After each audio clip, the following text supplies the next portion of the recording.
طيب شو اخبارك؟ انت شو اسمك؟ محمد. ما والنعم والله. حمار انا خربان. ورشة سيارات يا اخي. لا بس ما تعرف تصلح؟ يا حبيبي هذه ورشة سيارات انت.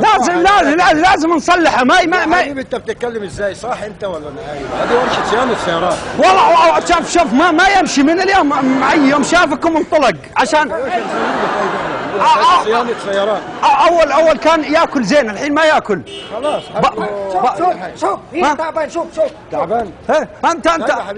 انت وين المدير وين هو؟ خلي يجي المدير.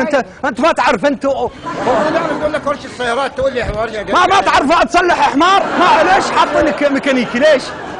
وين مديرك؟ السلام عليكم. كيف حالك؟ طيب ما يعرف يصلح حمار ذا.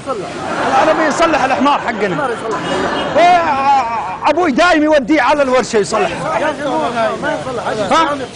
ما يصلح هنا. لا ما يمشي. محل بيطري عند محل شيء. لا يا قال ودي الورشه. ما يصلح محل ثاني ودي. لا انت قول له للميكانيكي يخليه يصلحها. ما يصلح.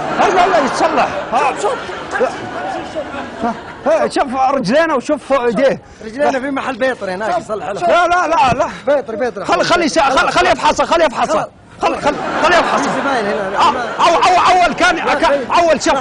اول كان تمسكه من هنا تسوي كذا كان يسوي طيط. الحين هنا ما يصلح. ودي المحل بيطري ودا. لا خليه يصلحون البوري بس يصير يضرب بوري. ما عاد يضرب بوري. ما يضرب. لا يضرب.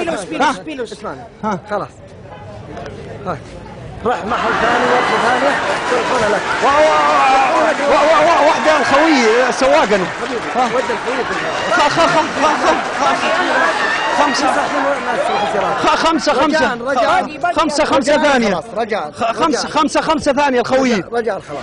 خوي 5 ثانية. حمار وروح. طيب صلح حماري. ب5 ريال. صلح حمارك. خلاص الله يخليك يا طيب ما عليك. انت تعرف حمد؟ صلح يا اخي. تعرف حمد؟ منو حمد؟ حمد يسوي مقالب بالناس. ناظر هناك. شوف ناظر هناك. تعال سوي باي الكاميرا.